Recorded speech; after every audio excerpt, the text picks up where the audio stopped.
우리가 살아가다 보면 여러 가지 고난과 시련 피할 수 없죠. 피할 수 없죠. 때로는 그렇게 생각할 때가 있습니다. 내가 너라면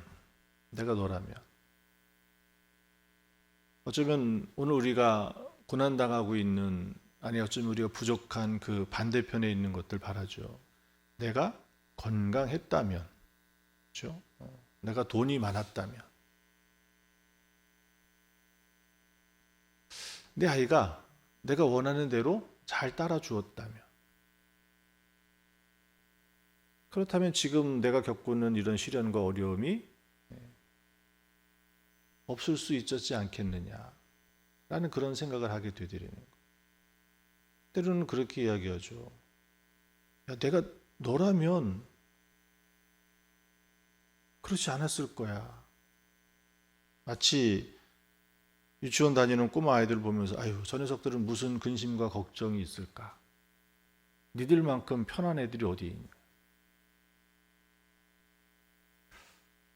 근데 그렇지 않더라고요. 내가 부족한 것 얻어서 거기에 가 보니까 돈이 없었어요. 그런데 큰 돈을 벌었어요. 그럼 행복할 것 같죠. 고민이 없을 것 같죠. 근심이 없을 것 같죠. 거긴 또 거기 나름대로 또 다른 근심이 찾아오고 염려가 찾아오고 그 나름대로의 짊어져야 될 무게가 있더라는 거예요. 우리 주일날 보면 막 꼬맹이들 뛰어다니지 않습니까? 얼마나 정신사납고 시끄러워요. 근데 그 아이들 나름대로도 뭘 가지고 있어요? 우리가 짊어지고 있는 만큼의 무게의 근심과 염려와 걱정, 이걸 들고 살더라는 거예요. 근데 우리가 들어보면 뭐예요? 너무 가벼운 거예요. 풍선 하나 드는 거 정도도 안 되는 거예요. 그런데 그 아이들의 무게는 어떤 겁니까? 달 한 가마를 짊어지고 있는 것 같은 그런 무게 속에 아이가 버티고 있는 거라는 거죠. 각각 처해 있는 장소에 오늘 우리는 이런 고난과 시련을 겪을 수밖에 없는 것이 오늘 이 땅의 우리 인생이라는 것입니다.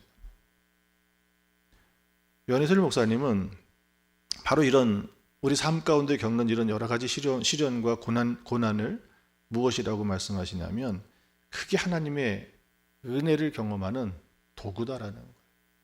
하나님의 은혜를 경험하는 도구다. 그리고 오늘 하나님께서 우리의 구원의 목적을 이루어내시는 도구로 사용하는 것이 오늘 우리 인생에서 겪는 그런 시련과 어려움, 괴로움이라는 거예요. 그렇게 생각해 보면 그것이 얼마나 감사한 일이에요. 거기에서 무엇을 발견할 수 있는 거예요? 하나님을 만나게 되어지는 거예요. 오늘 우리는 기억해야 됩니다. 이스라엘 백성들이 광야 40년을 걷는 그 속에 하나님께서는 그들을 홀로 버려두시고 그냥 필요한 것만 던져주셨던 분이 아니라는 거예요. 그들이 무엇을 중심으로 그들의 집을 짓고 살았습니까? 그들의 손막을 텐트를 쳤느냐라는 거예요. 12개 지파가 무엇을 중심으로 그들의 장막을 지었죠? 성막이었더라는 거예요. 그 성막이 무엇입니까?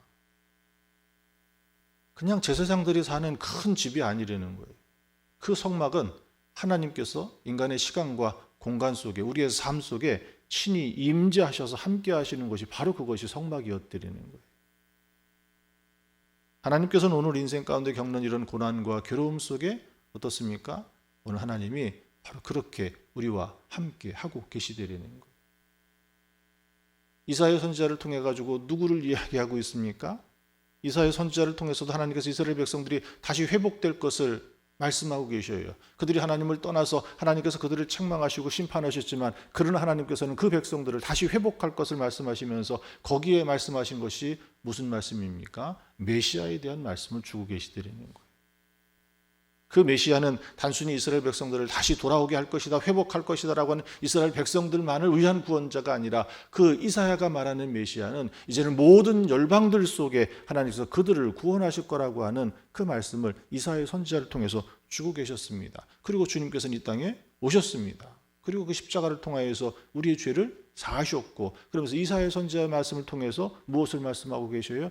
예수님께서 우리를 위해서 먼저 고난을 당하셨고 우리를 위해서 고난을 짊어지셨다는 거예요. 그러니 하나님께서는 오늘 우리 인생 가운데 겪는 여러 가지 고난과 시련 가운데 우리를 홀로 버려둔 것이 아니라 바로 그 속에 함께 하고 계시는 하나님임을 우리가 신뢰하고 믿어야 될 줄 믿습니다. 사순절의 여정은 다른 것이 아니에요.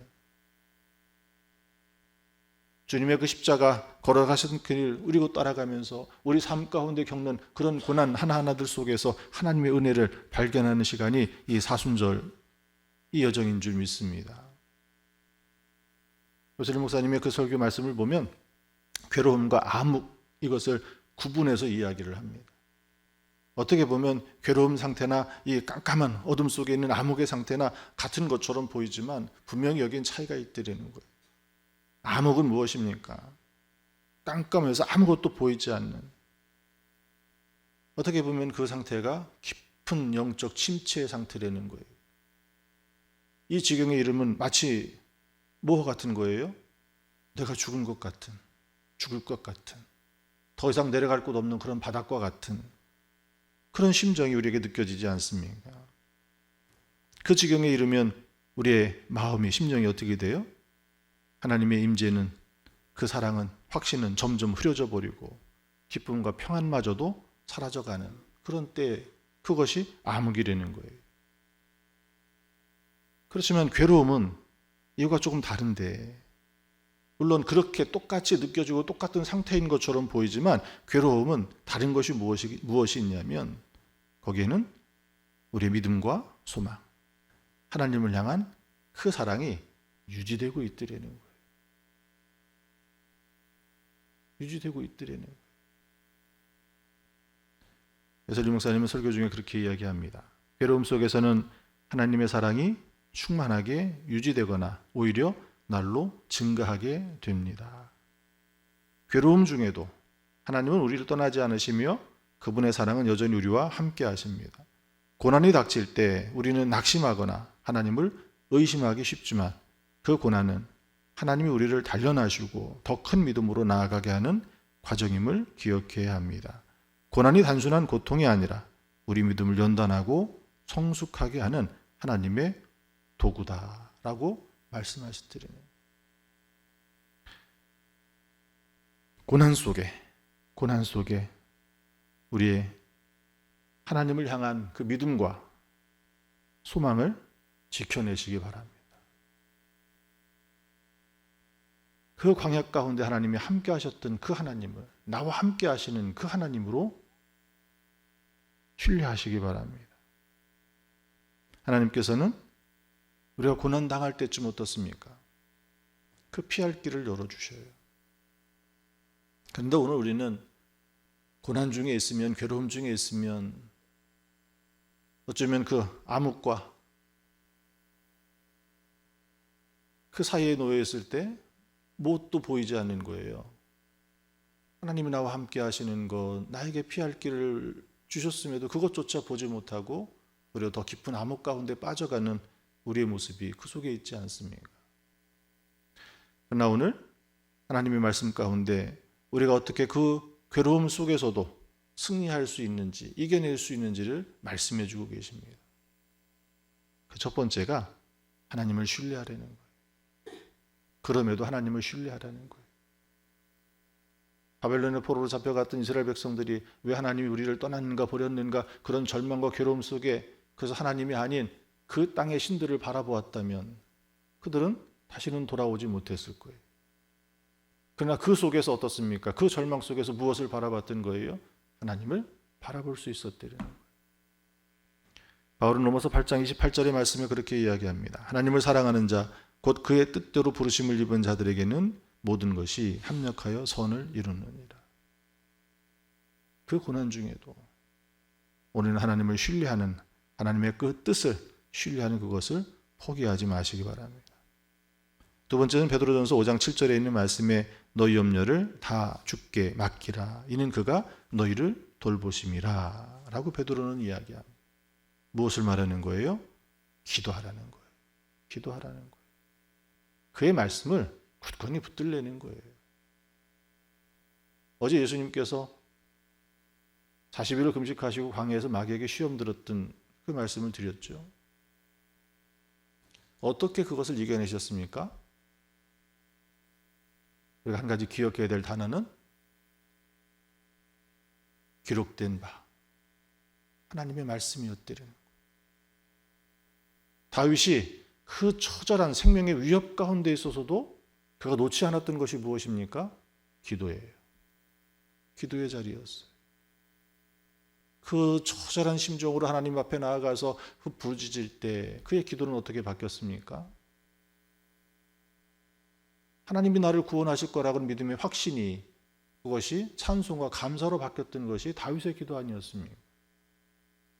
그러니 오늘 우리가 괴로움을 당할 때 기도의 자리를, 하나님의 말씀을 붙드는 것을 포기하지 마시라는 겁니다.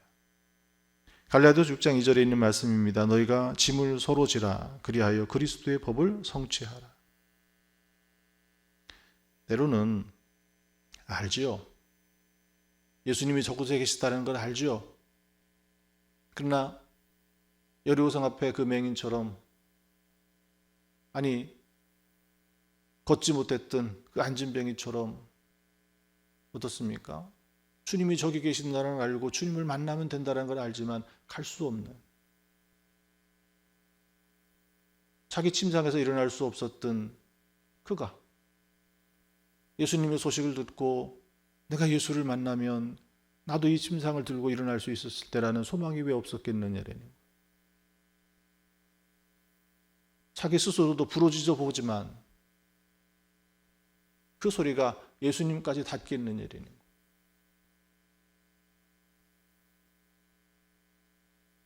거기에 갈라디아서에서 우리에게 말씀하시는 것이 뭐예요? 짐을 서로 지라는 거예요. 교회가 필요한 이유가 바로 그겁니다. 예수 믿고 구원받는 것, 교회 다녀야만 구원받는 게 아니에요. 오늘 우리는 그렇게 착각할 때가 있어요. 저 사람 교회 안 다녔는데, 예배 안 드렸는데, 그게 구원의 조건이 아니라는 거예요. 예수 그리스도를 믿는 그 마음과 그 입술의 고백이 그가 하나님께서 그를 구원하시는 거예요. 그리고 교회는 무엇입니까? 그렇게 거듭난 사람들이 함께 모여서 예배하고 서로의 신앙을 돌보고, 그러면서 어떻게 하는 거예요? 주님이 오실 때까지 지켜내는 것이, 그게 공동체가, 그게 교회입니다. 그 사람들이 모이면 어떻죠? 함께 모여서 예배할 수 있는 공간이 필요하지 않습니까? 그래서 건물이 생긴 거예요. 우리는 건물을 바라보면서 그게 교회라고 이야기하지만 그 건물 속에 여러분 한 사람 한 사람이 교회인 거예요. 그러나 괴로움을 당하고 어둠 속에 떨어졌을 때 내 믿음을 어디까지 지켜낼 수 있습니까? 기도해야 된다는 걸 알죠. 말씀을 붙들어야 된다는 걸 알죠. 그 말씀 속에서 나를 구원하실 거라고 하는 그 믿음의 확신도 들지만, 그러나 그 암흑이 깊어지면, 괴로움이 암흑의 상태까지 지나가서 더 깊은 자리에 빠지면 이것조차도 힘든 일이 오늘 우리의 괴로움이래요. 그것을 감당할 수 있는 것이 바로 믿음의 공동체입니다. 그게 교회인 거예요. 여러분 속회 안에서 함께 나누는 것이 바로 그 말씀입니다. 하나님 앞에 내어놓아야 되지만 내가 기도할 수 없는 지경까지, 그때 이것을 믿음의 형제들에게 함께 고백하고 나누며 그를 위해서 함께 중보하며 기도했을 때 그의 침상을 함께 들쳐매고 지붕까지 올라갔던 4명의 친구들이 결국 누구겠습니까? 이게 믿음의 공동체. 서로 짐을 나누어지는 것은 바로 그것을 이야기합니다. 부끄럽게 여기지 마십시오. 함께 내어놓고 함께 기도하십시오. 그 어려움을 겪는 모습을 보면서 그것을 말거리 삼지 마십시오. 누가 그렇대, 어느 집이 그렇대, 에이 뭐 그것 가지고 그러냐고, 그런 말거리 삼지 마십시오. 여러분 앞에 내놓는 것은 누구 앞에 내놓는 거예요? 하나님 앞에 내어놓는 거예요. 어쩌면 그가 무엇을 하고 있는 거예요?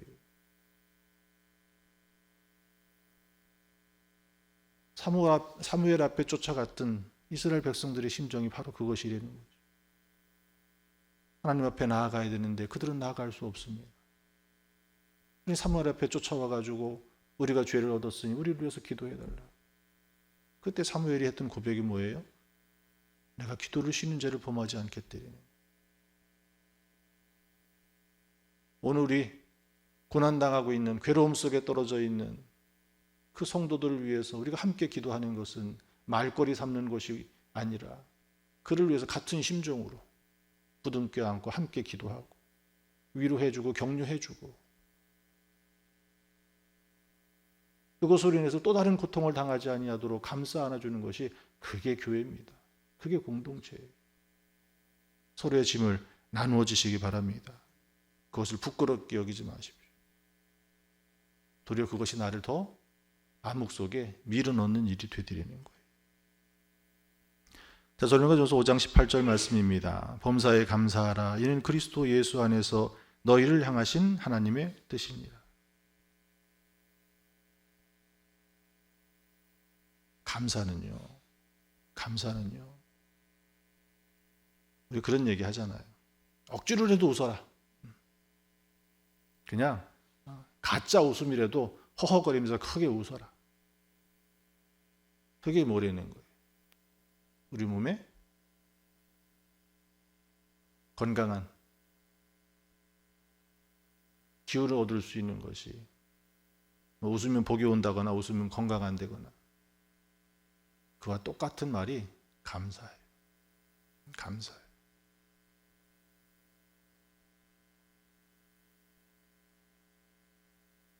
하나님께서는 오늘 우리가 범사에 감사하기를 원하십니다.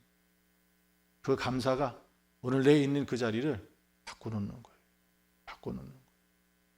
범사는 모든 일입니다. 내가 원하는 것을 얻었을 때, 좋은 일이 있을 때, 기분 좋을 때만 감사하는 것이 아니라 슬픔 중에도, 괴로움 중에도 해야 될 것이 이 감사라는 거예요. 그 감사가 우리의 생각을 바꾸고 결국 우리의 환경을 바꾸어 놓고 그 감사가 나를 그 괴로움 속에서 건져내는 지푸라기가 될 줄 믿습니다. 시련 속에서도 감사하시기 바랍니다. 로마서 8장 18절 말씀입니다. 현재의 고난은 장차 우리에게 나타날 영광과 비교할 수 없도다. 오늘 우리의 산 소망은 요한복음의 주제가 그거 아닙니까? 바리새인들, 유대인들은 끊임없이 땅의 것을 가지고 예수님을 바라보고 예수님을 대하고 있었지만 예수님께서는 그들을 무엇으로 대하고 계셔요? 하늘의 것을 가지고 대하고 계셔요. 땅의 것을 가지고 예수님의 말씀을 들었을 때 전혀 이해할 수가 없는 거예요. 우리는 어쩌면 성경을 지우면서 읽고 있습니다. 여러분의 성경책을 한번 좀 넘겨보십시오. 거기에 무엇이 지워져 있는가?